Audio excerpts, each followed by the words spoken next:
story, Good Night Kiwi, brought to you by The Warehouse.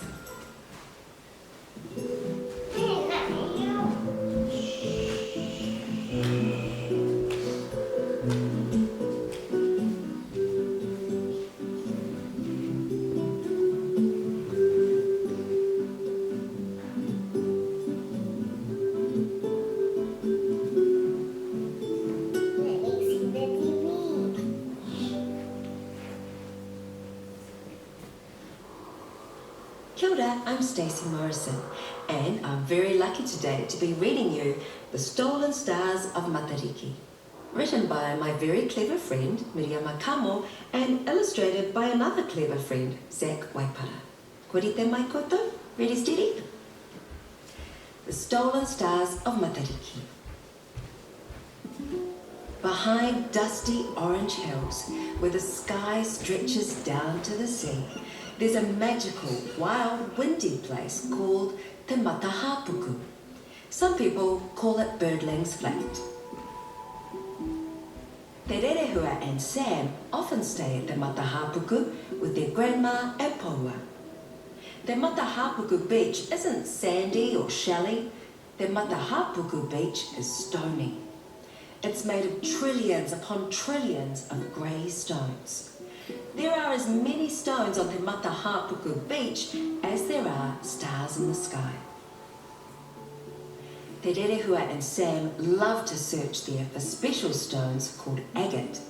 They're tricky to find, but worth it. Unlike the grey stones, agate gleams bright white.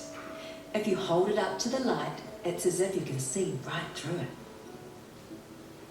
At night, the two children dress warmly and go eeling with Grandma and Paua. Paua uses his torch and gaff to catch the eels. Grandma lies on the stones with Sam and Te Rerehua. They look up at the sky, bursting with stars.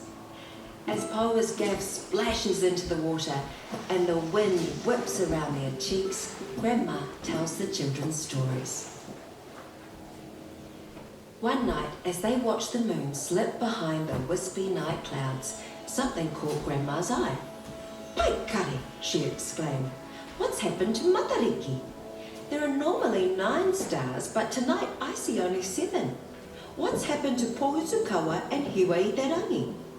Sam and Te Rerehua scanned the night sky. Grandma was right. There were 2 stars missing from the Matariki cluster. "Oh dear, I know what's happened," said Grandma. What? Te Rerehua asked breathlessly. "It's those bloomin' patupaerehe that live up in the hills. They've been stealing the stars again." "Stealing the stars?" Sam looked doubtful.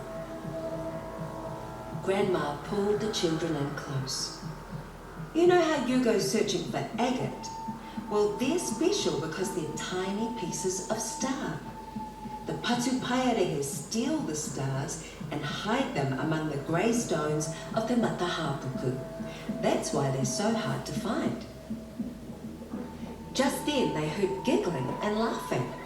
Without making a sound, Grandma and the children picked their way up the stony bank. Peering over the top, they couldn't believe their eyes. Down at the water's edge was a group of patupaerehe. They were dancing about. Oh, how they danced! And inside their raupo net lay 2 glowing rocks. "Oh, they've captured Pohutukawa and Hiwaiterangi," whispered Grandma. "Without those 2 stars, it'll be hard to know when it's time to stop eeling and rest for winter." Sam and Te Rerehua looked at her with alarm. "What should we do, Grandma?" "Well, patupaerehe don't like sunlight. It burns their delicate white skin," Grandma began. Te Rerehua gasped. "Oh, I know what to do. You wait here, Grandma. Haere taua, Sam." Te Rerehua and Sam slipped in among the patupaerehe. Because the children were small and fair-haired, the naughty patupaerehe assumed they were also fairy people. "Can we help?" Te Rerehua asked. One of the patupaerehe giggled. We're going to hide these 2 stars under the stones. Then they'll break up into smaller pieces and we'll use them to make our kākahu. You make your clothes from the stars, exclaimed Sam. Yes, the impish patupaerehe crowed as they twirled about in their glittering korowai. We can help, just tell us how, said Te Rerehua. Full of self-importance, the patupaerehe all began talking at once, boasting about their techniques, how they cast their nets high into the sky to catch the perfect stars, and how they pull them down to earth. They told how the stones were ground down and how they would weave them into panikoti, korowai and sipari. They skied for so long they did not notice the glow of the sun peeping over the horizon. Oh look, said Sam casually, it's nearly daytime. The patupaerehe shrieked, the sun, Oma, Oma! Te Rerehua grinned. Her plan had worked. The fairies ran for the hills, leaving the 2 glowing stars, Pohutukawa and Hiwaiterangi, behind on the beach. Grandma, Poua, Te Rerehua called. Grandma and Poua were very pleased with Sam and Te Rerehua. Ka pai tō korua mahi, they said. Good work, you 2. But what do we do now? Te Rerehua asked. Grandma looked fondly at Poua. He knew just what to do. Poua hooked Pohutukawa with his gaff. Stand back, he said to the children. Poua heaved Pohutukawa high into the sky.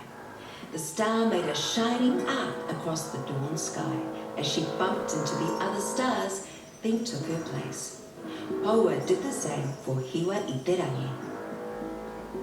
Grandma, Te Rerehua and Sam helped Poua carry his sack of newly caught eels home. The sun would dry the eels nicely on the rack. It was going to be a great day. And that's a great story. I hope you guys enjoyed that. It's from a very special place that I come from as well. Nō reira ngā mihi nui kia koutou katoa. Good night, little kiwi.